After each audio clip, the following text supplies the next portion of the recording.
And welcome to the Kapil Sharma show. पाजी, आज महात्मा गांधी जी का जन्म दिवस। आज के दिन नेशनल हॉलिडे होता है, हर इंसान को छुट्टी मिलती है, लेकिन सही मायनों में देश को छुट्टी मिलनी चाहिए आतंक से, क्राइम से, बेरोजगारी से, और तभी ये सही मायनों में एक सच्ची श्रद्धांजलि होगी बापू गांधी को। पहले हम अज्ञानता के गुलाम हुआ करते थे, आजकल टेक्नोलॉजी के हो गए बाजी। आप देख लो, पहले जो आदमी पढ़ा लिखा नहीं होता था, हर जगह अंगूठा चलाता था। हाँ। अब टेक्नोलॉजी इतनी बढ़ गई है कि अंगूठा दोबारा वापस आ गया है। आप किसी ऑफिस जाओ, कॉर्पोरेट ऑफिस में जाओ, आप अंगूठा दिखा के एंट्री होती है। हाँ। वीजा लगवाने जाओ, अंगूठा लेते हैं। हाँ। हर जगह अंगूठा चलता है। पहले आप देख लो, अंगूठा किसी को दिखाते थे तो लगता था ठेंगा दिखा रहा है। हाँ। आजकल लाइक का सिंबल हो गया ये कि आई लाइक इट। देख लो, आप खुद देख लो। हाँ। एक जमाने में पाजी, एक गुरु ने अपने शिष्य से अंगूठा मांग लिया था, उसने दे भी दिया था। आज कोई गुरु मांग के देख ले, शिष्य कहेगा भाई 4 वाली चाहिए, 4 उंगलियां ले लो, अंगूठा नहीं मेरे को देना। क्योंकि अंगूठे के बिना काम ही रुक जाएगा पाजी। सारा व्हाट्सएप और आजकल की दुनिया में टेक्नोलॉजी जो है इतनी हावी हो गई है, मोबाइल फोन्स, आदमी का मुंह सर ऐसे झुका रहता है बाजी। हाँ। लोगों को लगता है कि बेचारा संस्कारी है। आजकल बिना अंगूठे के कोई काम हो ही नहीं सकता। हाँ। पहले आदमी बाथरूम जाता था, 5 मिनट में काम खत्म किया, बाहर। अभी आदमी मोबाइल लेके जाता है, 1-1 घंटा लगा रहता है, सारी ईमेल पढ़ेगा, जवाब देगा, मतलब पेट और इनबॉक्स साथ में खाली करके आता है। तो अगर वो साथ में चार्जर लेके गया तो समझो शो 3 घंटे चलेगा। अच्छा, कई आदमी अंदर फोन भी रिसीव करते हैं, हेलो। अच्छा, बाथरूम में आती है एको, तो सामने वाला भी समझ लेता है, वो कहता है आप पहले कर लो फिर बात करते चलो। यार। अच्छा, पहले लोग फेस टू फेस बात करते थे, आजकल घर में आप देख लो, परिवार के आपस में जो मेंबर है वो मोबाइल पे बात कर रहे हैं। जिनके घर पे एक बच्चा है, जिनको प्राइवेसी नहीं मिलती, तो बाप बाहर ड्राइंग रूम में बैठा है, माँ बच्चे को सुलाने गई है, बाहर से मैसेज करता है, मुन्ना सो गया तो आऊं? अंदर से रिप्लाई आता है, आ जाओ, मम्मी सो गई है, मैं मोबाइल पे खेल रहा हूं। रंग में बांग। आजकल देख लो, जो काम करने जो भाई आते हैं वो भी बड़ा मोबाइल फ्रेंडली हो गई हैं। एक किसी मेम साहब ने पूछा है, तो कल काम पे क्यों नहीं आई? ये साहब, मैंने ना कल साहब का स्टेटस पढ़ा था फेसबुक पे, लिखा था इट्स रेनिंग फीलिंग रोमांटिक, तो मैंने सोचा काहे को डिस्टर्ब करने का। मतलब कुछ भी हो रहा है। आजकल तो लोग मोबाइल से पैसे भी ट्रांसफर कर देते बाजी। पहले के जमाने में अगर कहीं किसी को पैसे लेके जाना होता था, आदमी की जान सुखी होती थी। हाँ। और अगर एक शहर से दूसरे शहर जाना है तो मरा होता था अंदर से वो, कि यार कैसे लेके जाऊंगा। तो मैं देखता हूं, पुराने बुजुर्ग अपनी बनियान के अंदर भी जेब रखते थे। हाँ, हाँ। कुछ पेंट के अंदर चोर जेब, कहीं तो लंगोट में छुपा के लेके जाते थे। हाँ, हाँ। लोग बोलते ना, पैसा किसको चुपता है? उसको चुपता था जो लंगोट में लेके जाता था। और चलता भी ऐसे था। अगर कोई पूछता था क्यों भाई, दाद है? नहीं, दाद नहीं, जायदाद है। अच्छा पाजी, पहले के जमाने में लोग पत्ते भी पहनते थे। अच्छा, वो लोग शेर सामने आ जाए नहीं डरते थे, उनको डर लगता था बकरी से, कि अगर ये आके हमारा टक्सीडो खा गई तो जिंदा रहने का कोई फायदा नहीं है। भाई, आपको तो ये पता ही होगा कि पहले कागज पे लिखने से पहले पत्तों पे लिखते थे। हाँ, हाँ। मैं सोचता हूँ आज के जमाने में भी अगर ऐसा होता, हाँ। और आपका कोई शेर पत्ते पे लिखा होता, हाँ। और बकरी जाती खा, हाँ। तो बकरी फिर सुबह शेर का काफिया अलग निकलता, मिसरा अलग निकलता। बकरी फिर मैं करती नहीं, बकरी कहती टोको।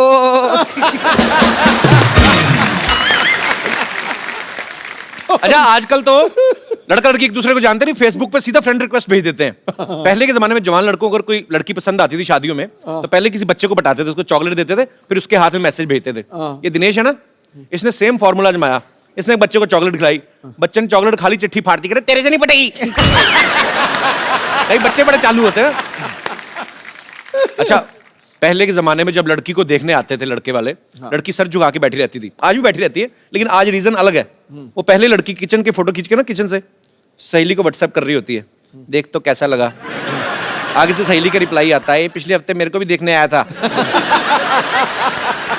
मना कर देना, ये चाय बिस्कुट का शौकीन है, इस चक्कर में लड़कियां देखने जाता रहता है।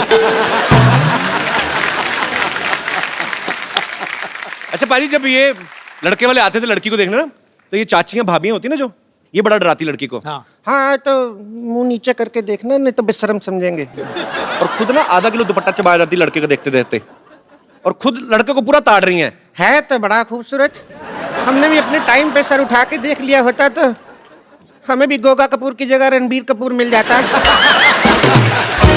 हाय, अपना कपूर तो खराब किया ही, बच्चे का कपूर भी टेढ़ा हुआ है। अच्छा, पहले जब शादियां फिक्स होती थी, लड़का लड़की तो एक दूसरे को देखते नहीं थे, कुछ चौथा रिश्तेदार जाता था अलग से ही, उन लड़की वालों को गांव में जाता था, उसको भी लड़की से नहीं मिलाते थे। वो लड़की की माँ को देख के आइडिया लगाता था कि लड़की भी ठीक ठाक रहेगी। अगर लड़की गलती से चलेगी मुच्छड़ बाप पे तो दूल्हे की किस्मत।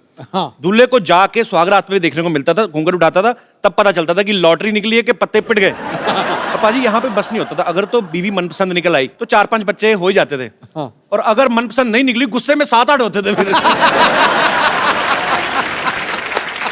खाना पकाने में कितनी मेहनत होती थी, जाओ जंगल में जाके 2 घंटे लकड़ियां ढूंढ के लाओ, फिर चूल्हा जलाओ, खाना बनाने में 4-5 घंटे। आजकल आप किसी तरह का भी खाना ऑर्डर कर दो, आपके घर में आधे घंटे में आ जाता है। फिर उसको पचाने के लिए आदमी को 2-2 घंटे लगते हैं, वॉक करती है, फिर सैर करते हैं, ट्रेडमिल पे भागते हैं, लास्ट में चूरन ही काम आता है। पहले के टाइम में घरों में एक ही टीवी होता था, मतलब कहाँ इतने टीवी होते थे। आजकल तो हर जगह अलग अलग टीवी है, सब अलग अलग बैठ के देखते हैं। अच्छा, कमरे में सारे इकट्ठे तभी होते हैं जब वाईफाई बंद हो जाता है कि क्या हुआ क्या हुआ। उस समय एक ही प्रोग्राम आता था, सारे मियाँ बीवी दादा बच्चे पोते सब कृषि दर्शन लगा, उसी को देख के एंजॉय कर रहे हैं। उसमें एक आदमी आता था, हम आपको बताएंगे अपनी खड़ी फसलों को बर्बाद होने के उपाय। अच्छा, खड़ी फसलों के बारे में वो बता रहे जिसकी अपनी फसल सारी उड़ चुकी है। तो मतलब जब बच्चा होता था दादा कहता था, ना तो मेरे पे गया ना तेरे पे, बच्चा ये जवार के बूटे जैसा क्यों है। तो कहता पापा जी सारा दिन बहू कृषि दर्शन देखेगी तो बच्चा जवार के बूटे जैसा ही होगा। पर एक बात है, ऐसी बात नहीं है कि टेक्नोलॉजी के फायदे नहीं है, नुकसान भी हैं कुछ। पर मैं आप सब लोगों की राय जानना चाहता हूं, आपको क्या लगता है कि टेक्नोलॉजी के क्या क्या फायदे और क्या क्या नुकसान है।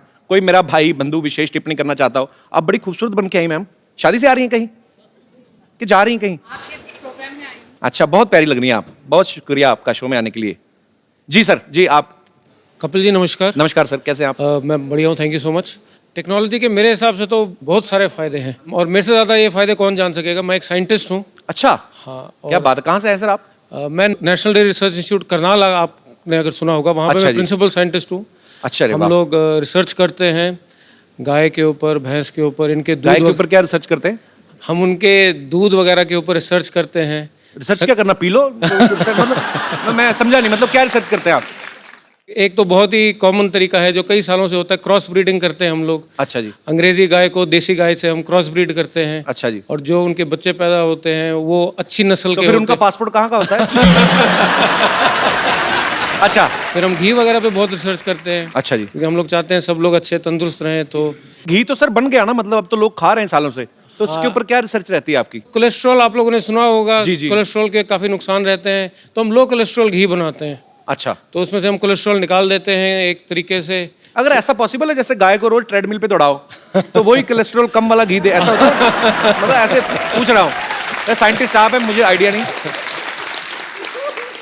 पर सीरियसली अगर देखो पाजी, आप आदमी लेके अपनी गाय को सुबह लेके भागे तो उसके दूध में फैट हो ही ना, कितना हो नहीं सकता सर ऐसे पॉसिबल? हाँ जी, हो थोड़ा बहुत तो खैर, उसको गाय अगर वर्जिश करेगी तो फैट उसका थोड़ा। तो गाय को जिम ज्वाइन कराएं पहले। कहने का मतलब कि टेक्नोलॉजी का फायदा तो है जी, टेक्नोलॉजी अगर सही का तरीके में यूज की जाए। मेरी तो दाल रोटी चलती है टेक्नोलॉजी। नहीं नहीं, बहुत अच्छी बात है सर, आपकी दाल रोटी चलती रहे और बहुत अच्छी चले। Thank you so much. घी डाल के खाया करें आप। Thank you so much. बहुत बहुत शुक्रिया सर शो में आने के लिए, धन्यवाद। और कोई मेरे दोस्त इस मुद्दे पे विशेष टिप्पणी करना चाहते हो? जी मैडम। Hello sir, hello. मैं अमृतसर से आई हूँ। अरे वाह, हमारे शहर से बहुत बहुत स्वागत है आपका। कहाँ पे रहती है अमृतसर में? अमृतसर में सिटी साइड नमक मंडी। नमक मंडी को नमक मंडी क्यों कहते हैं वैसे? नमक तो वहाँ मिलता नमक नहीं। ज्यादा अच्छा मिलता है इसलिए। किसने बोला? मैं भी इतने साल रहा हूँ, मुझे तो नहीं कभी नजर आया। हमारे तरफ आइए, हम आपको लेके देंगे। और एक लकड़ मंडी भी है, वहाँ पे कोई लकड़ी का कुछ हुआ ही नहीं है, ऐसे ही लकड़ मंडी। जी, तो आप क्या विशेष टिप्पणी करना चाहेंगी? एडवांटेजेस हैं उसके टेक्नोलॉजी के, पर बहुत सारे डिसएडवांटेजेस भी हैं। आजकल बच्चे बहुत ज्यादा उस पर फोकस करने लग पड़े हैं। जी, जी। हम लोग उनको कहते हैं कि भाई चलो अपना होमवर्क मिला है, कुछ सर्च कर लो उसके ऊपर, जी। तो वो पढ़ाई के छोड़ के कोई डोरेमोन ढूंढ रहा होता है, कोई अपना कुछ ढूंढ रहा होता है। तो जी, इसके जी। बहुत साइड इफेक्ट्स हो रहे हैं बच्चों के ऊपर। ये तो है, सच्ची बात। आजकल ग्राउंड वो होती नहीं जो गेम, जो पहले जो कोई खेलते थे इंडोर मिट्टी में। हाँ, कोई हम नहीं बच्चे रही। मिट्टी में मिट्टी हुए पड़ते थे, 15-15 बच्चे। माएं पहले 15 बच्चों को नहलाती थी, फिर अपना पहचान के लेके आती थी। वो सिस्टम ही खत्म हो गया है एक्चुअली। मेरा 1.5 साल का बेटा है, वो हर टाइम मोबाइल पे स्टिक रहता है। 1.5 साल का? हाँ। पर चलो, बच्चा मोबाइल पे बिजी रहेगा तभी तो उसका भाई बहन कोई आएगा। और ये बिल्कुल सही पॉइंट उठाया मैडम ने कि एक्चुअली ये माँ बाप के हाथों में है। आप अपने बच्चों को थोड़ा टेक्नोलॉजी से दूर रखें, थोड़ा बचपन एंजॉय करने दें, उसके बाद जब बड़े हो जाएंगे अपने आप सीख जाएंगे। चलिए, बहुत बहुत शुक्रिया मैम आपका शो Thank में आने you. के लिए, थैंक यू। और कोई मेरे दोस्त? जी भाई साहब। मेरा नाम प्रकाश है और मैं स्पेशली कुवैत से आपके शो देखने के लिए आया हूँ। क्या बात है, बहुत बहुत स्वागत है जी, सर जी, आपका। एक्चुअली कपिल जी, मैं ये आपसे कहना चाह रहा था कि टेक्नोलॉजी से नुकसान ही है, फ़ायदे तो नहीं है। और इसमें ऐसा है कि जो लोग अपने आप को बहुत होशियार समझते हैं, शातिर समझते हैं, जी। क्लेवर समझते हैं, वो अभी क्लेवरनेस और वो शातिरपना अभी रहा नहीं है कपिल जी। उसका कैसे मुझे मेरे साथ एक वाकया हुआ है, उसका जी। मैं आपसे शेयर करना चाहता हूँ मेरा वाकया। एक दिन मैं अपनी कॉलीग फ्रेंड के साथ दुबई मॉल में परचेसिंग कर रहा था। कुछ चीज़ मुझे अपनी वाइफ के लिए भी पसंद आ गई। तो किसके साथ शॉपिंग कर रहे थे? अपनी फ्रेंड के साथ, जो वाइफ को नहीं बताया। जस्ट और फ्रेंड। जी सर। हाँ। और कुछ चीज़ मुझे अपनी वाइफ के लिए पसंद आई। अच्छा। मैंने परचेस की, मतलब व्हाट्सएप पे उसका फ़ोटो खींचा, वाइफ को भेजा। मैंने देखो आपको अगर पसंद आती है तो मैं ले आऊँ आपके लिए, ये 2-3 चीज़ें हैं। तो वाइफ ने कहा ठीक है, ये वाली मेरे लिए पसंद है, ले आओ। लेकिन उसने वो टैग पढ़ा, उस दुकान का नाम देखा और उसने इमीडिएटली ऑनलाइन कैमरा आजकल हर का अवेलेबल है ही सही जी। और उसने घर बैठ के देखा कि मैं किसके साथ हूँ, कहाँ हूँ, कैसे हूँ। और जब मैं घर वापस आया, उसने पूछा आप किसके साथ थे? मैंने कहा मैं तो किसी के साथ नहीं था, मैं तो अकेला था। बोला ये आपका वीडियो है, ये देखो, आप इसके साथ थे। तो ये टेक्नोलॉजी का आपको पर्सनली नुकसान हुआ ना? नहीं, हर शातिर इंसान को, Otherwise पर्सनली नहीं, हर शातिर इंसान को जो समझता है कि मैं होशियार हूँ या मैं शातिर हूँ या मैं क्लेवर हूँ, उसे नुकसान ही है। नहीं, बीवियों से ज्यादा शातिर नहीं हो सकते आप। ये तो, पर ये आपकी हिम्मत की मैं दाद देता हूँ। फ्रेंड के साथ गए, महिला मित्र के साथ, उसके सामने बीवी के लिए गिफ्ट ले रहे हैं, फिर दोनों जगह रहे ना। जो आदमी ना हर तरह की डिश खाना चाहता है ना, वो भूखा ही मरता है। शुक्रिया शो में आने के लिए। Thank you. जी, और कोई हमारे दोस्त? जी भाई साहब। नमस्कार कपिल जी। नमस्कार जी, कैसे हैं आप?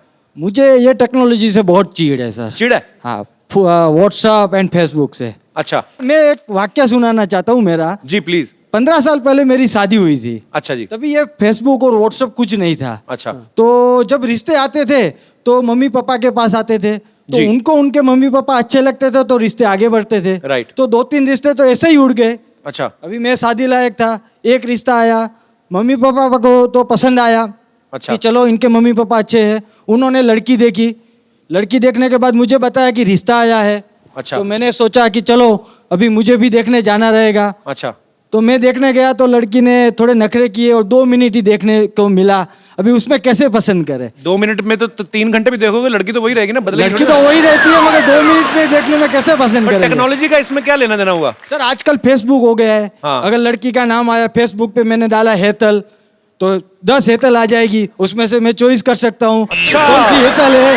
तो अगर तो आपको इस बात से चिढ़ है कि आपके टाइम पे वो क्यों हाँ नहीं जी था? सर, अगर 15 साल पहले ये आ गई रहती तो मैं सबसे पहले घर में देख लेता और मम्मी पापा को बोल देता मुझे ये हेतल पसंद है। अभी जिनसे शादी की वो पसंद है आपको? मेरे नसीब अच्छा था कि मुझे जो पसंद थी उसके साथ ही लड़की, उसके साथ ही शादी हो गई। नहीं, आपको बोलना पड़ रहा है ऐसा कि सच्ची में ऐसा नहीं है? नहीं सर, सच्ची में। अच्छा। Yes sir. तो उनको साथ नहीं लाए? नहीं, साथ में आई है मेरी वाइफ, अच्छा, साथ कैसे में हैं ही है। आप? बहुत बढ़िया। चलिए, बहुत अच्छा लगा देख तो के आप उसके साथ लिए में। मुझे बहुत चीड़ है। पर नहीं, अभी देखिए आपको तो अच्छी बीवी मिल गई ना, बीवी तो अच्छी आपकी मिल गई, पसंद की है। Yes sir. तो अभी चिढ़ क्यों? छोड़ो ना। मगर सर फेसबुक रहता तो और भी चॉइस मिलती ना सर।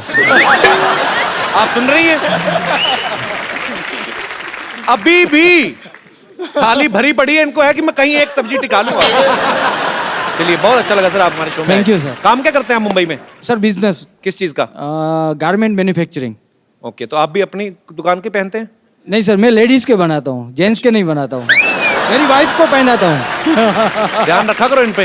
आपने लेडीज के कपड़े ही क्यों चुने, जेंट्स के क्यों नहीं चुने आपने? सर उसका You racist? एक कारण है। यस सर, उसका एक रीजन है। जी। मैं आपको बताता हूँ कि जब शादी हो जाती है तो आदमी सबसे पहले अपनी बीवी के लिए ही कपड़े खरीदेगा। जी। बाद में अपने बच्चे के लिए, जी। और कुछ बचेगा अपने पास तो अपने लिए खरीदेगा। आए, तो so sweet. बीवी लेडीज के कपड़े में कमाई ज्यादा होती है ना सर। पॉइंट है आदमी की बात में। चलिए, बहुत बहुत शुक्रिया आपका शो में आने के लिए। Thank you sir. मेरे पास एक बड़ा खूबसूरत सा गिफ्ट है भाई साहब के लिए। भाई साहब, आपको बड़ी प्रॉब्लम है, उस समय में ये नहीं होता था, वो नहीं होता था। मैं आपको एक फोन दे रहा हूँ, बड़ा खूबसूरत मोबाइल है, इसमें सब कुछ है। अपनी बीवी को छोड़ के जिसको मैसेज करना करिए। बहुत बहुत शुक्रिया sir. Thank you so much. Thank you, congratulation. पाजी, आज मुझे ना बहुत संभल के और बड़ा सतर्क रह के बोलना पड़ेगा। अरे भाई, फिर कॉमेडी कैसे होगी? कॉमेडी भले ही कम हो जाए पाजी, लेकिन थोड़ा सा मजाक गलत हो गया ना, मैटर सीरियस हो जाएगा। सुन, तू सच बोलियो। जी। जब भी द्वंद हो सीधा चलो, सच के रास्ते पे चलो, नैतिकता से कोई समझौता मत करो, कोई पीठ नहीं लगा सकता। क्या बात है। तो आज हमारे मोहल्ले में वो महान शख्सियत आ रही हैं जिन्होंने हिंदुस्तान को एक नई दिशा दी और देश के हित में हमेशा ही अपनी आवाज उठाई। सच की लड़ाई के लिए इन्होंने बहुत आंदोलन किए, धरने किए। ये बहुत ही बड़े समाज सेवक हैं। तो आप सबकी जोरदार तालियों के बीच में इनवाइट करना चाहूंगा हम सबके प्यारे अन्ना हजारे।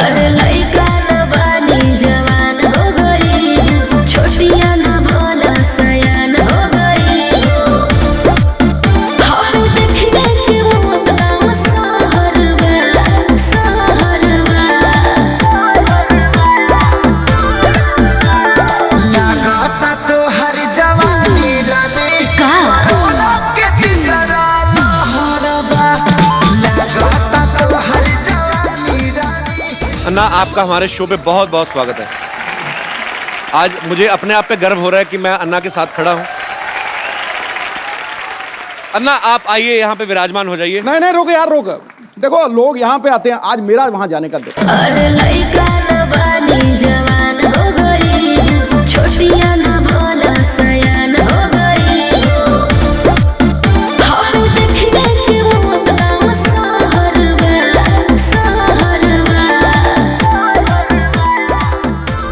आज पूरी दुनिया में ईंट का जवाब पत्थर से देने के लिए लोग तैयार बैठे हुए हैं। ऐसे में अहिंसा को हथियार बना के सत्य के मार्ग पर चलने वाले लोग बहुत कम है दुनिया में। अन्ना, हमें आप पे बहुत गर्व है। अच्छा, मैंने जो अन्ना को देखा है, जितना समझा है, मुझे ये विश्वास हो गया कि सच में बहुत बड़ी ताकत होती है। एग्जाम्पल आपके सामने है। पाजी, मैं तो कहता हूं थोड़ी देर के लिए आप भी अन्ना के पास आके बैठ जाओ। आप यकीन नहीं करेंगे, इनके बगल में बैठने वाले सीएम भी बन जाते हैं।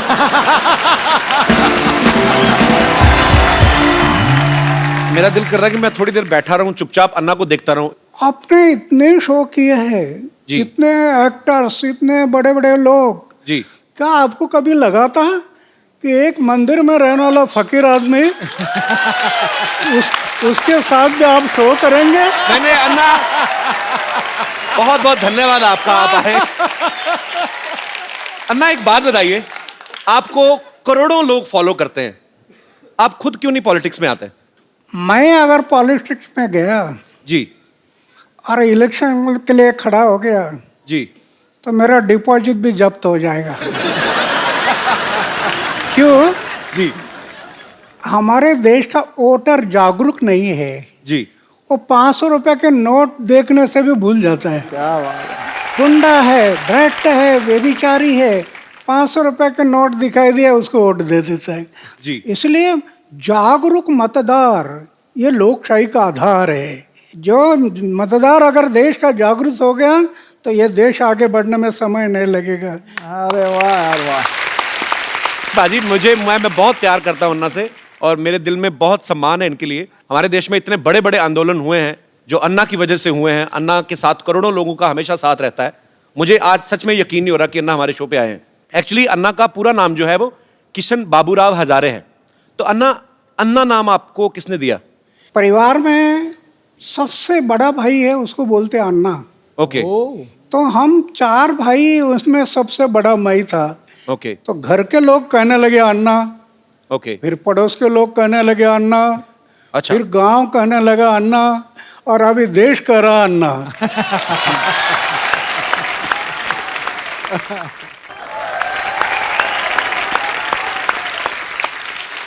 अन्ना, जितना मैं जिंदगी को समझता हूं, जितना मैंने देखा है, मेरी शादी हुई नहीं, आम आदमी जो है, अच्छा आम आदमी भी आजकल आप बोलते हो तो अपने आप खास हो जाते हो।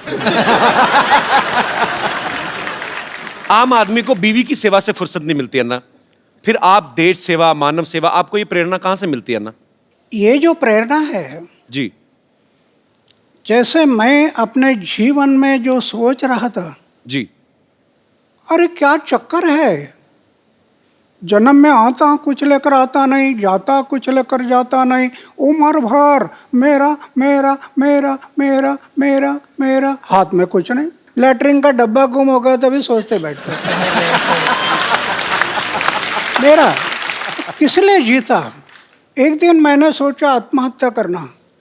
एक स्वामी विवेकानंद की किताब हाथ में आई जी, पढ़ना शुरू कर दिया और एक ही बात समझ में आ गई, हर इंसान के लिए मनुष्य जीवन मिला सेवा करने के लिए मिला।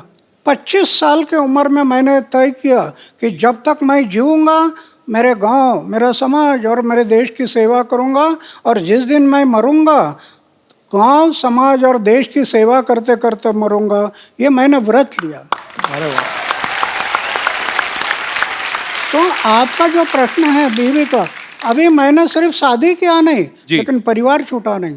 जी छोटा 4 दीवारों के अंदर एक छोटा सा परिवार में करना था, जी, वो छोटा ना करते हुए बड़ा बन गया। क्या बात है। पूरा देश परिवार हो गया। अच्छा अन्ना, आपको याद है आपने आज तक कितने आंदोलन अनशन किए होंगे आज तक पूरी जिंदगी में? जब मैंने तय किया कि जब तक जीऊंगा समाज और देश के भलाई के लिए जीऊंगा, जी, तो समाज के भलाई के लिए, देश के भलाई के लिए 16 बार मैंने अनशन किया। वाह। राइट टू इन्फॉर्मेशन, ये कानून जो बना पहले हमने बनाया, वो क्या बात है। राइट टू इन्फॉर्मेशन पूरे देश में अभी लागू हो गया।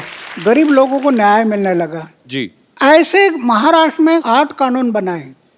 अभी अभी लोकपाल का बिल जी। सरकार नहीं कर रही थी, रामलीला मैदान पर बैठ गया जी और आंदोलन शुरू किया।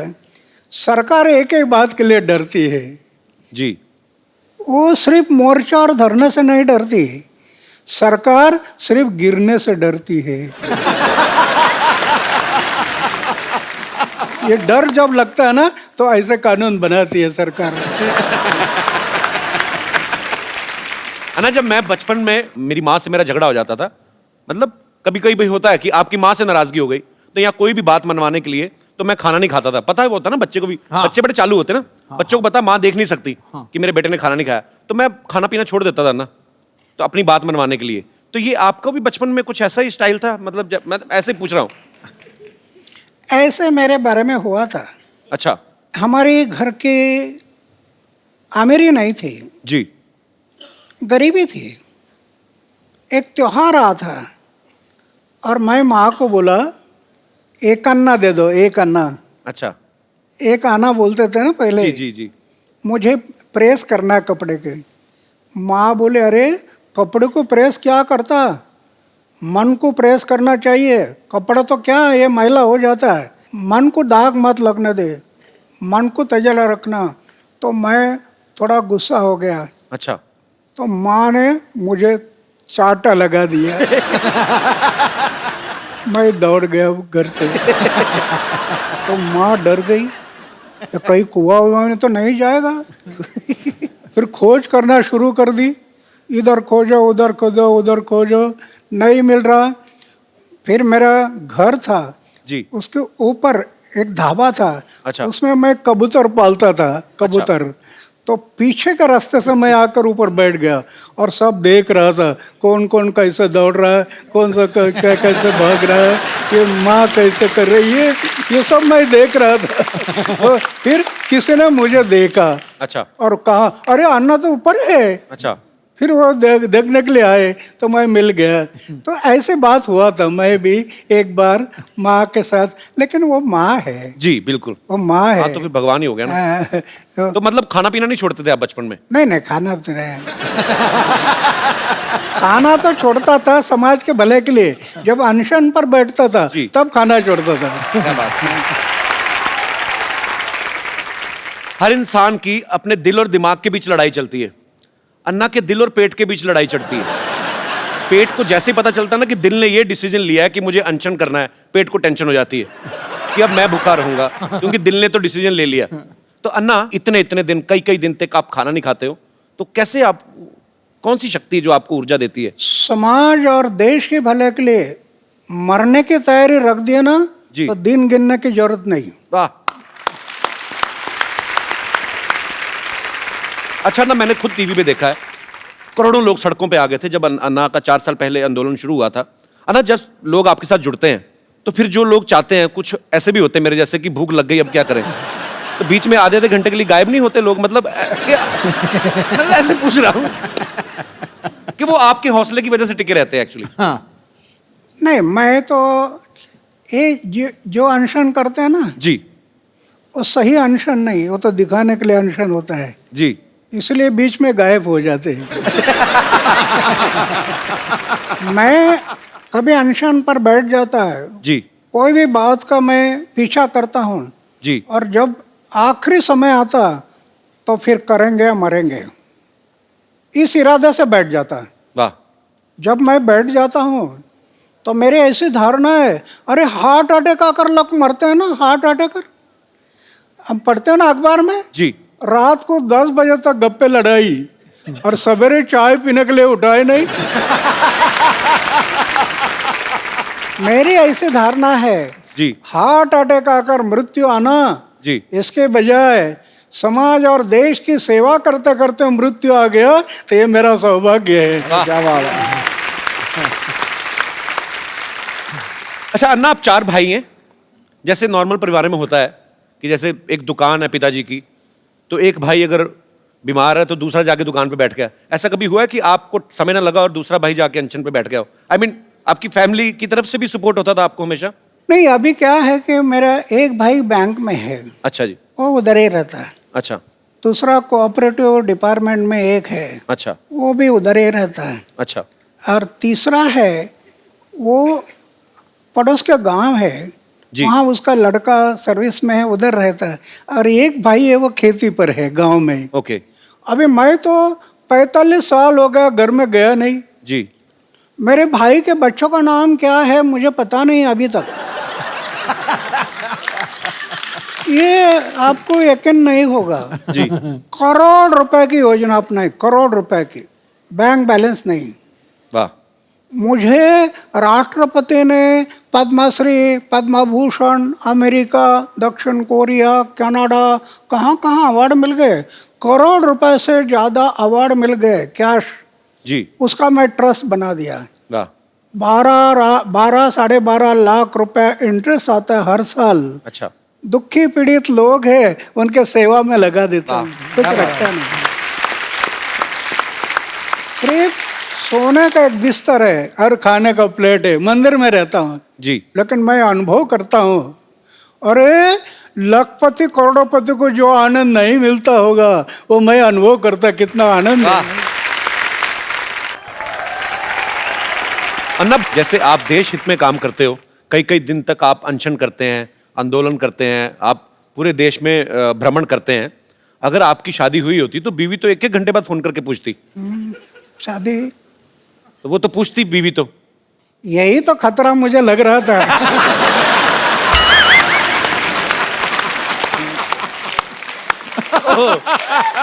और इसके कारण मैंने तय किया कि शादी नहीं करना।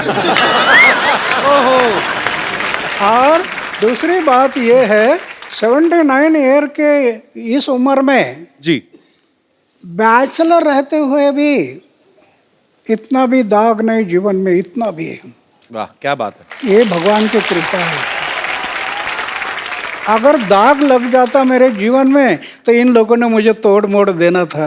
वाह। आज कुछ नहीं कर सकते, कुछ नहीं कर सकते। अन्ना, एक बात और जहन में आती है, मैं बच्चा हूं, आपने पूरी दुनिया देखी है। जैसे मैंने भी अन्ना अभी शादी नहीं की, मतलब करनी है मुझे। करना है? हाँ करनी है, मेरा दिल करता है। करो।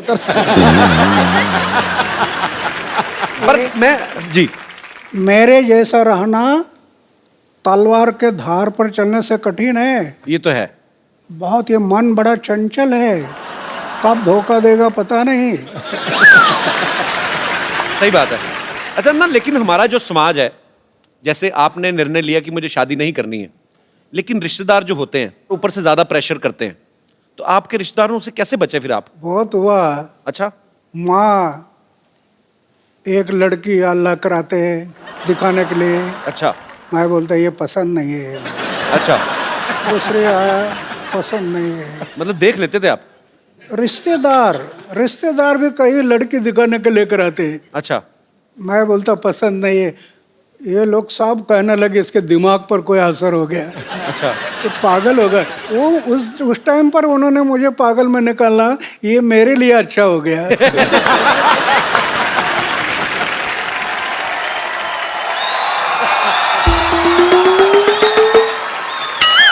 हेलो हेलो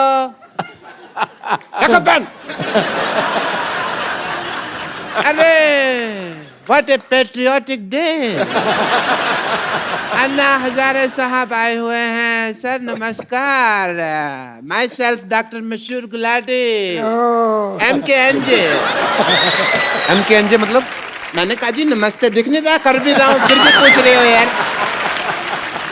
ओके अन्ना जी, आप अहिंसा के पुजारी हैं। बैठिए डॉक्टर साहब, इधर आइए। आज वैसे नहीं बिठा रहे? नहीं नहीं, क्यों? अन्ना के सामने बदतमीजी नहीं करनी, बैठिए। इतनी इज्जत आज तक इस आदमी ने मुझे नहीं दी।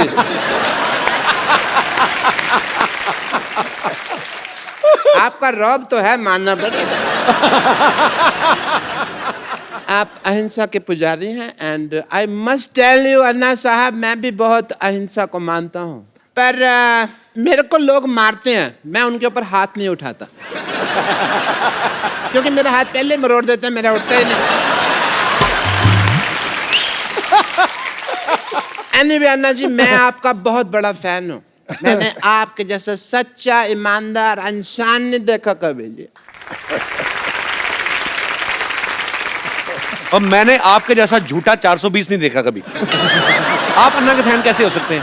एक भी आदत है आप में अन्ना जैसी? अरे क्या बात कर रहे हो यार। और मैंने ना अन्ना की तरह समाज सेवा करने का ठान लिया है, पता है आपको। मैंने ना गरीबों में राशन बांटा, आपको पता है।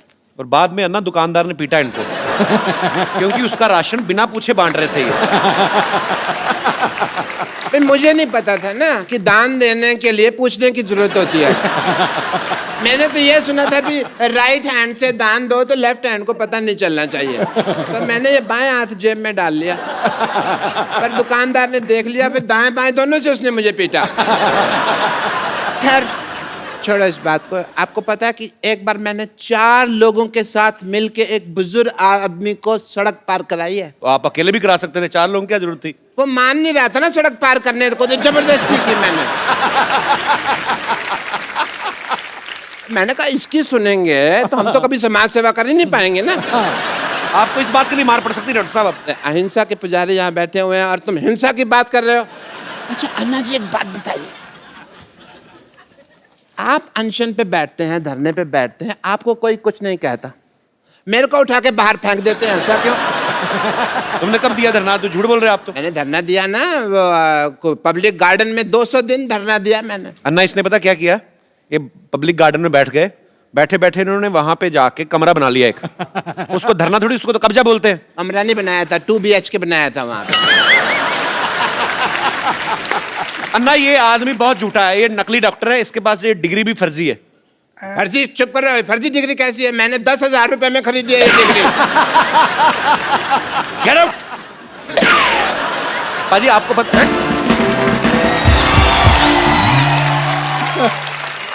आप सबको पता ही होगा, पर मैं फिर भी बताना चाहता हूं कि अन्ना के ऊपर एक फिल्म बन रही है जिसका नाम भी अन्ना है।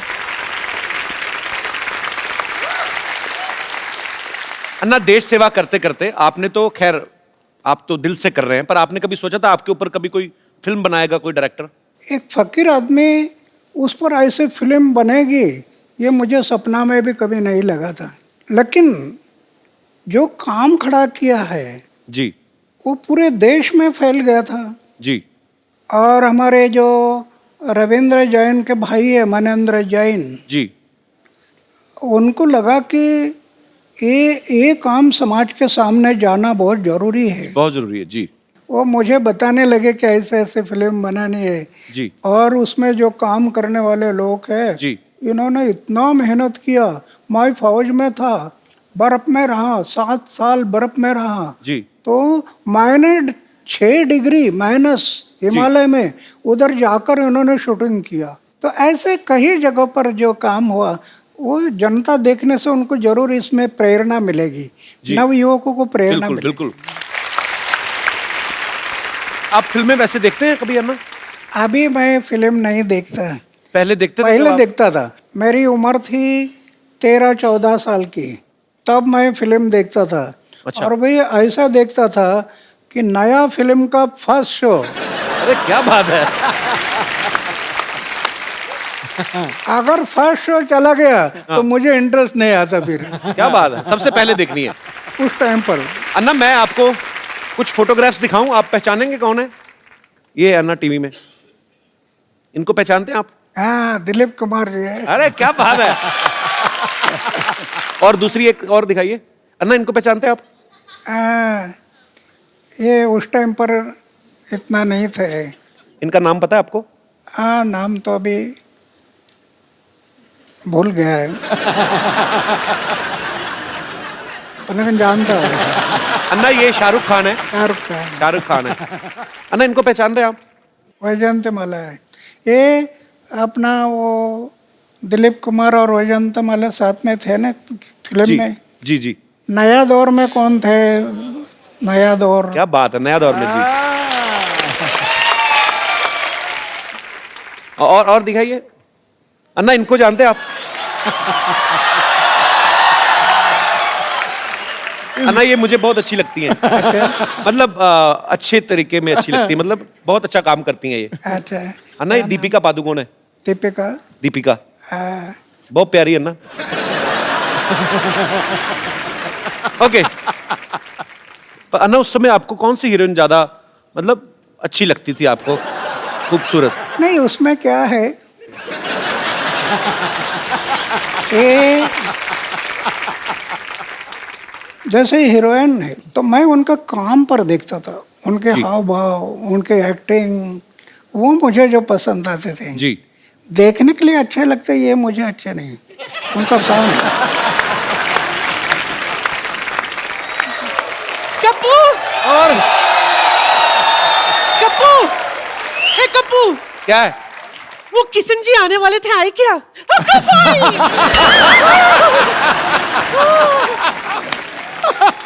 असं कसं? नाही, किती वेळ लावला तुम्ही माझ्या दारावर यायला? क्या बोली नानी? कितना वक्त लगा दिया मेरे चौखट पे आने के लिए? नानी, ये अन्ना हजारे जी हैं। दुनिया के लिए।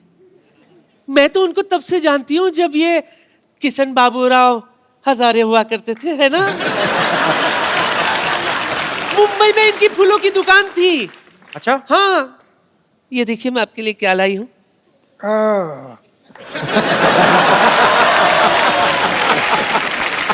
आपको याद है मैं रोज आपके दुकान से एक फूल खरीदा करती थी? अभी तो 60 साल बीत गए, अभी कहाँ याद करोगे?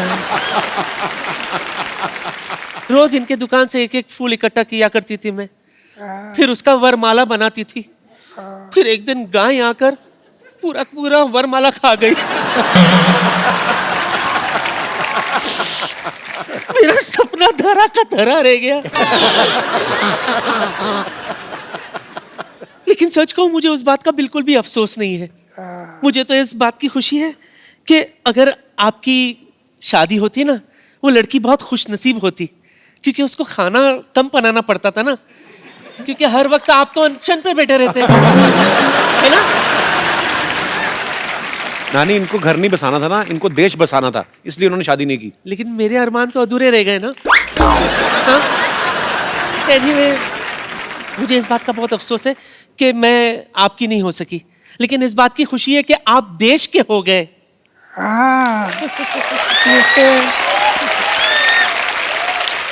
इसलिए तो मैं भगवान के आभार मानता हूँ कि मैं पूरा देश का बन गया। सच सच सच सच सच। इसलिए मेरे लिए तो आपके चरणों की धूली काफी है। नानी, ना, एक मिनट। ना। वो स्वच्छ भारत अभियान से जुड़े, उनके चरणों में धूल है ही नहीं। हाँ, उनके वो साफ सुथरे रहते हैं, साफ सुथरे। चलो माफी मांगो अन्ना से। अन्ना जी माफ करना।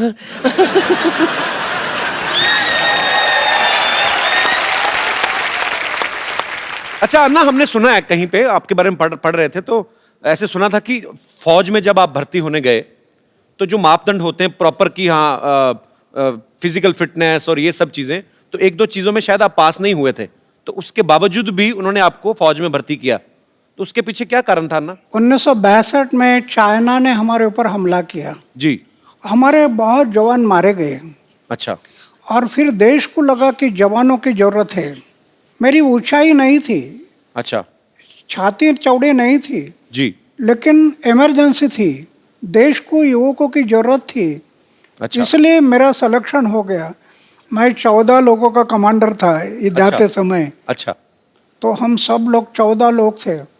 उन्होंने सोचा कि जब तक शरीर में प्राण है तब तक देश की सेवा, समाज की सेवा करनी, ये तय किया। और मेरी छाती चौड़ाई ये कुछ नहीं थी, जी। फिर भी देश की सेवा करते रहे। वाह। और 15 साल के बाद मैं पेंशन पर आ गया है। वाह। और ये सच्ची बात है, ये हमारे जवान जो हैं, जब आप फौज में भर्ती होते हैं, उनकी ट्रेनिंग बहुत मुश्किल होती है, और ट्रेनिंग के बाद जब उनको अपॉइंट किया जाता है, जब उनकी पोस्टिंग होती है, और मेरा सैल्यूट करने को दिल करता है हमारे जवानों को। और हमारी पूरी टीम की तरफ से हमारी कभी कोशिश रहेगी कि हम अपने देश के जवानों के लिए ज़रूर एक अच्छा सा शो ऑर्गेनाइज करें। और बहुत दुख होता है जब हमें कभी ऐसी न्यूज़ सुनने को मिलती है कि सरहद पे या कहीं पे भी हमारे देश के जो जवान हैं, उन्होंने देश के लिए अपनी शहादत दी। हम उनके परिवारों के साथ हैं, हमारी शुभकामनाएं उनके साथ हैं। बहुत बहुत शुक्रिया।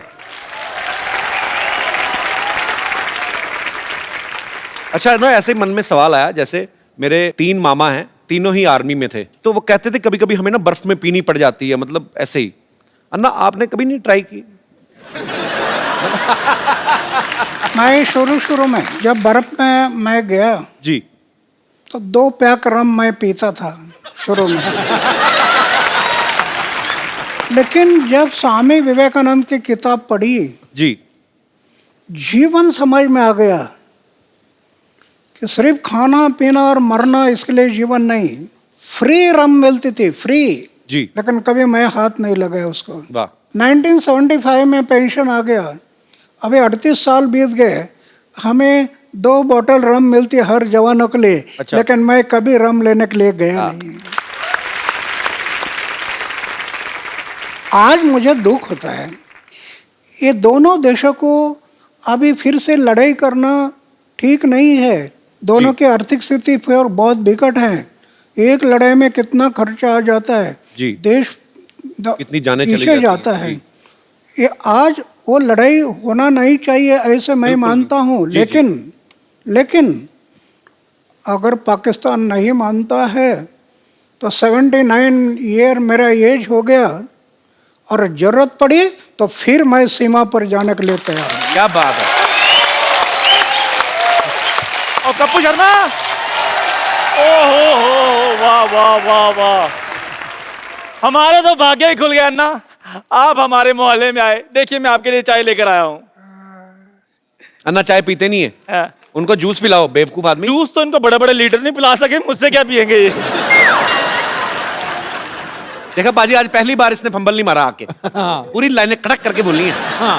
ये मतलब ये अन्ना के पास आने का जादू है। ये आदमी में अपने आप कॉन्फिडेंस आ जाता है। और मैंने इनसे ये सारी चीजें सीखी हैं। इनसे तो मैंने सादा जीवन जीने का, उबलते हुए विचारों को। ओए, उबलते विचार नहीं, उच्च विचार।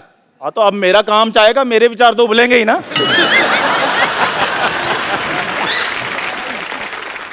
अन्ना, वैसे मैं भी बड़ा सिंपल सा हूँ, लेकिन आपको जब देखता हूँ ना, तो मेरे में अंदर एक अजीब किस्म का कॉन्फिडेंस आ जाता है।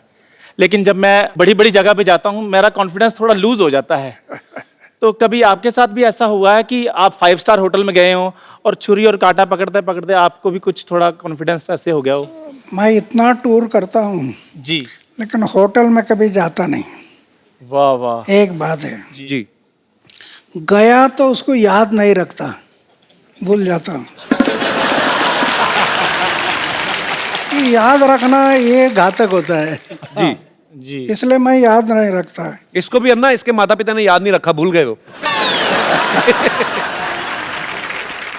अच्छा अन्ना, मुझे एक बात प्लीज बता दीजिए कि मैं एक आम आदमी चाय बेचने वाला हूं, मैं कहां तक पहुंच सकता हूं अपनी लाइफ में? अरे हमारे देश का उदाहरण है ना जी, चाय बेचने वाला आदमी भी पंतप्रधान बन सकता है ना। क्या बात है। अन्ना, आशीर्वाद दे दीजिए ताकि मैं अपनी लाइफ में बहुत ज्यादा आगे बढ़ूं। Thank you very much, thank you very much.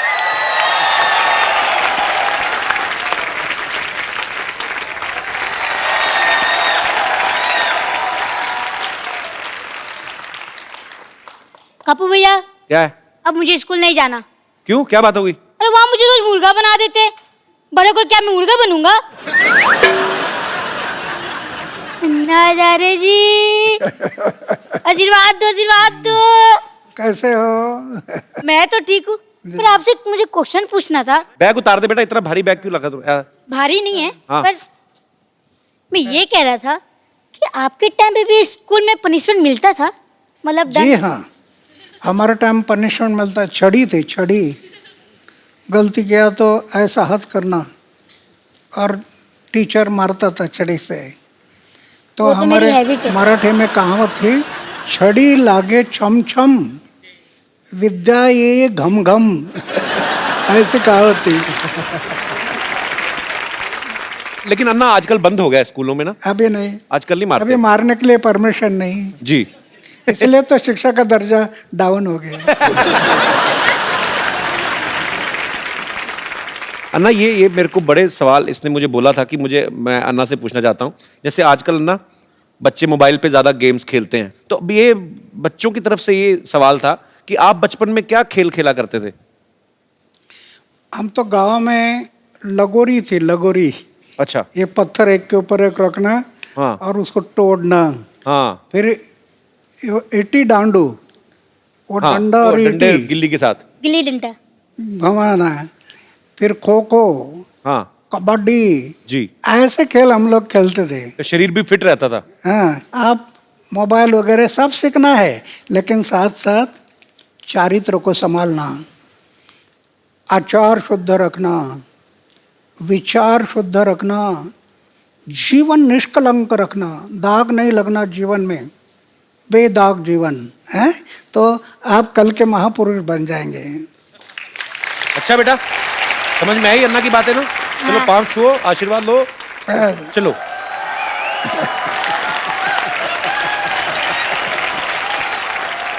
अन्ना यहाँ पे ना आपके चाहने वाले हैं, सब आपसे प्रेम करते हैं। यहाँ पे क्या पूरे देश में, पूरी दुनिया में है, लेकिन आपसे ये बातें करना चाहते हैं। तो जो भी अन्ना जी से बात करना चाहते हैं वो अपना हाथ खड़ा कर सकते हैं जी। Hello Sidhu sir. Hello. Hello Kapil sir. Hello. Hello Anna जी।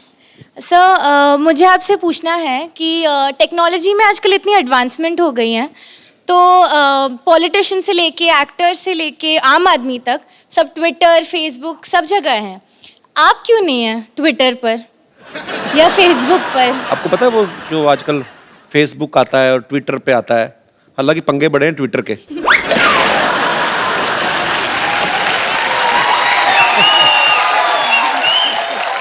नहीं, मेरा ये दुर्भाग्य है कि मैं ज़्यादा पढ़ाई नहीं कर सका, लेकिन विज्ञान ये बढ़ते जा रहा है।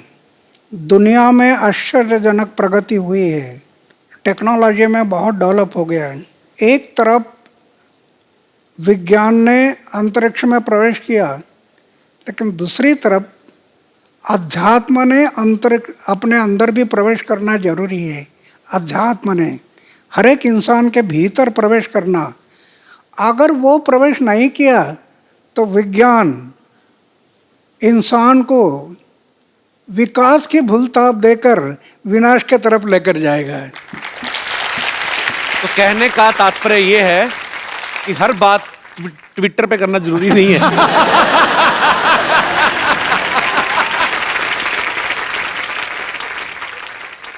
चलिए, बहुत बहुत शुक्रिया शो में आने के लिए। Thank you, ji. sir. और कोई मेरे दोस्त? जी भाई साहब।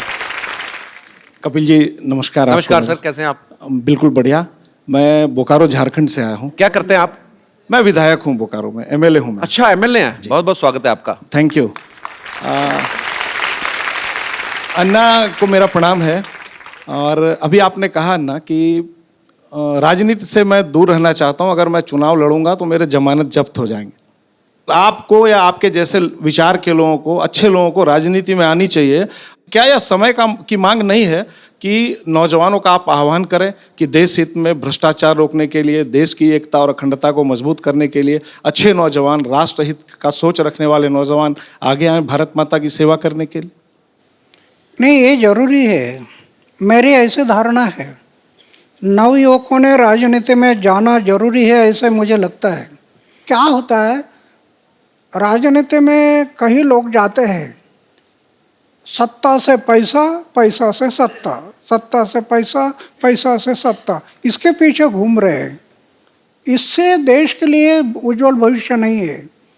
अभी तो हम देख रहे हैं जिसकी उम्र 70 साल 80 साल हो गई वो भी इलेक्शन से रुकता नहीं। जी। इंसान जब मर जाता है तो 4 लोग कंधे पर ले जाते हैं। आज राजनीति में बहुत लोगों को ऐसे लगता है कि स्मशान में जाते समय भी चेयर में बैठकर ही जाना चाहिए, इतने चेयर से सेवा भाव नहीं रहा, वो बलिदान की याद नहीं। भगत सिंह, सुखदेव, राजगुरु जैसे लाखों लोगों ने कुर्बानी की और अंग्रेजों को कह रहे थे इस जन्म के क्या अगले जन्म की फांसी दे दो, हमारी तैयारी है। किस लिए? हमारी आज़ादी के लिए। उनको याद रखना है। थैंक यू अन्ना, बहुत बहुत शुक्रिया शो में आने के लिए सर। अब वक्त है आप सबको मैं उनसे मिलवाऊं जिन्होंने फिल्म अन्ना जो है डायरेक्ट की है और खुद उसमें अन्ना जी का किरदार भी निभा रहे हैं। आप सबकी जोरदार तालियों के बीच मिस्टर शशांक उदयपुरकर जी।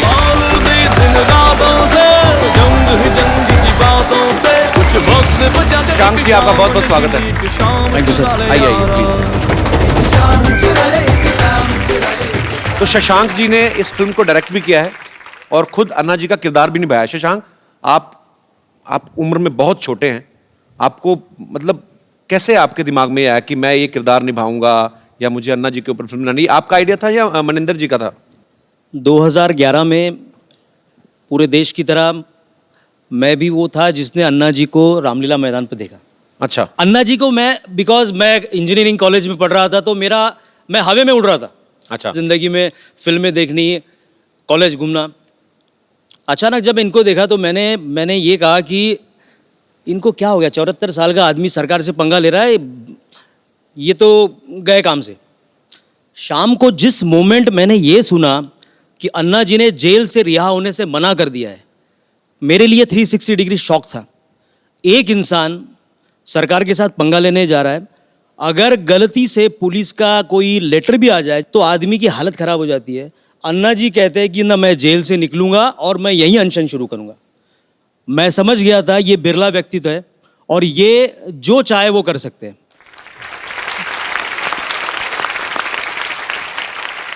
उस दिन से 13 दिन मैंने खाना पीना सब टीवी के सामने कर रहा था मैं, और उसी वक्त सोच लिया अगर जीवन में अब अगली फिल्म में अगर करूंगा तो मैं अन्ना जी पे करूंगा। सो सारा रेकी करने के बाद बड़ी हिम्मत से मैं रालेगन गया। अच्छा।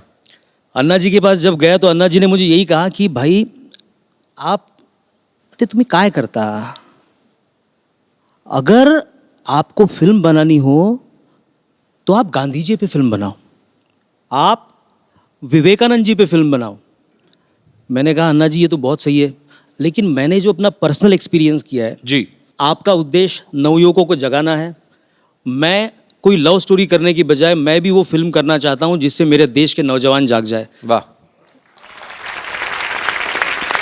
अन्ना को शायद वही बात, नवयुवकों की वाली बात उनको पसंद आई और अन्ना ने मुझे कहा कि अब क्या चाहिए। मैं बोला अन्ना जी मुझे आपकी परमिशन चाहिए। अन्ना जी ने उस वक्त स्क्रिप्ट पे साइन कर दिया। वाह, बहुत ही अच्छे विषय के ऊपर आपने फिल्म बनाई है और मेरी अपने दर्शकों से गुजारिश है आप सब ये फिल्म देखें और आपको अच्छी इंस्पिरेशन मिलेगी और देश के लिए कुछ अच्छा करने का जज्बा आपको मिलेगा।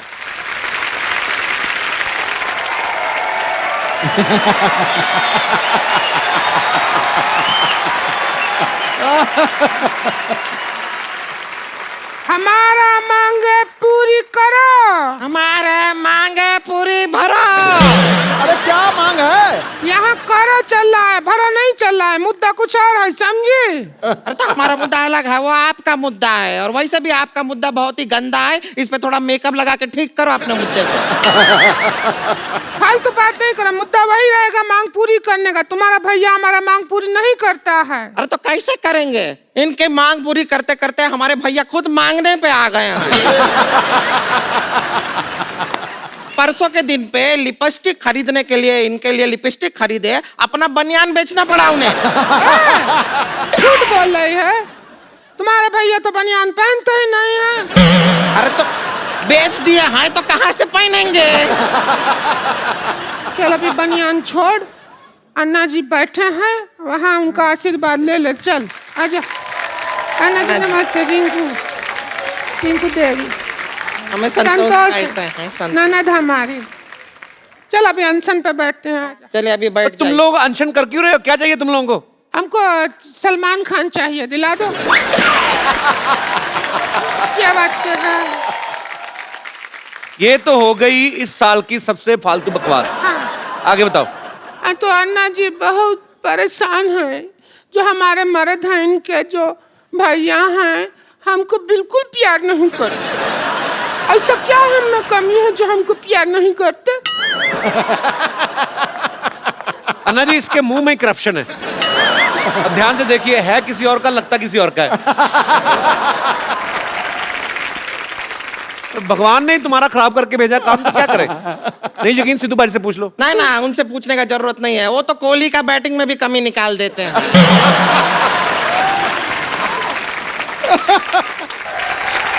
हमारे मर्द हमको बिल्कुल प्यार नहीं करते। ना तो हमारी तरफ देखते हैं, ना हमारी बात सुनते हैं। ना उसका एक रीजन है। भैया का कहना है कि वो ना बुरा देखेंगे, ना बुरा सुनेंगे और ना बुरा बोलेंगे, लेकिन ये है कुछ ना कुछ इधर उधर से मैनेज करके बुरा बुरा उन्हें सुनाती रहती हैं। हम क्यों ना बुरा सुनाए, आप खुद बताइए। हमको कहते हैं कि घूंघट ओढ़े बिना घर के बाहर नहीं जाना। तो वो तो समाज के भले के लिए कहते हैं ना। आपकी शक्ल देख के स्कूल के बच्चे भी तो डर जाते हैं।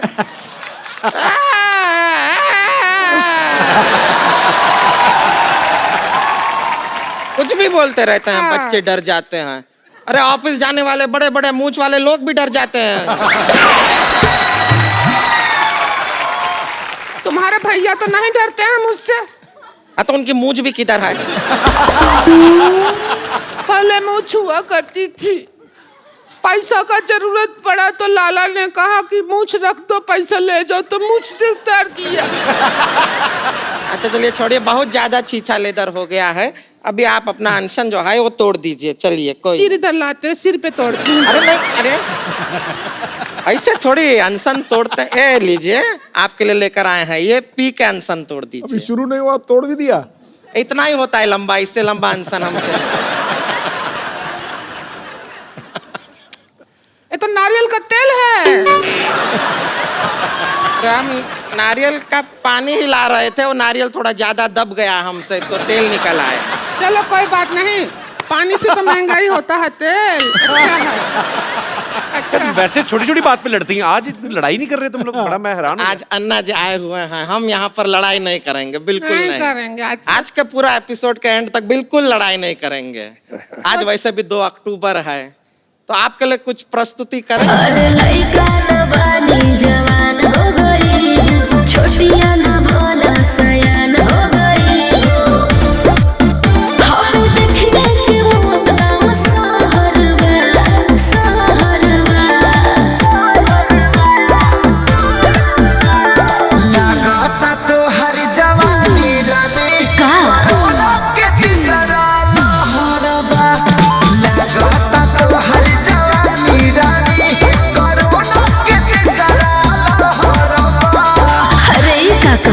आवला तो थरिया बजा दे। मैं अपने दर्शकों को बताना चाहता हूं कि मनिंदर जैन जी प्रख्यात म्यूजिक डायरेक्टर रविंदर जैन जी, ये उनके छोटे भाई हैं। धन्यवाद, बहुत बहुत धन्यवाद। तो मनिंदर जी, शशांक आपसे मिले थे आपके ये आइडिया लेकर? शशांक मुझको मिला, पहली मुलाकात में मैंने हाँ कर दी। लकीली उस समय मेरे बड़े भाई रविंद्र जैन जी मेरे साथ में थे जी। उन्होंने भी सुना और उन्होंने तुरंत उसी समय 2 लाइन गाई थी, कोई तो है जो देश की चिंता करता है। उसी समय उन्होंने बोला था और मुझसे कहा था कि जाओ तुम इस फिल्म को ज़रूर बनाओ।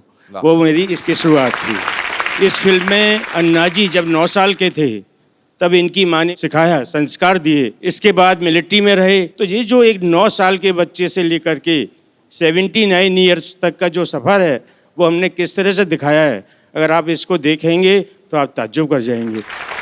मेरा मन है कि इस फिल्म को देख करके अगर हमारे देश में कुछ और अन्ना, कुछ और गांधी जी पैदा हो जाएं तो मेरा बनाना सफल हो जाएगा। कपिल जी सर, बहुत बड़ी कॉज में आप हमारे सहभागी बने हैं सर। इसी के लिए मेरा मन है कि मैं आपको कुछ भेंट करूं। जी प्लीज। अगर आप कहें तो मैं ऊपर आऊं। जी जी please. Thank you.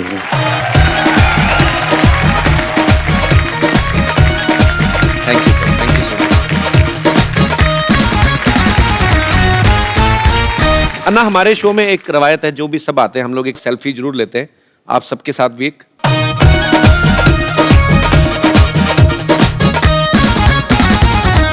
Thank you. एक बार हमारे प्यारे अन्ना जी के लिए जोरदार तालियां। समाज के परिवर्तन लाना, देश को खड़ा करना, ये सबका हमारा मकसद यही है। तो मैं ज़्यादा ना कहते हुए मेरे साथ में थोड़ी एक घोषणा देंगे, इसे अपेक्षा करता हूँ। भारत माता की जय। भारत माता की जय। वंदे मातरम। वंदे मातरम। इंकलाब जिंदाबाद। इंकलाब जिंदाबाद। धन्यवाद। आप सब लोग ऐसे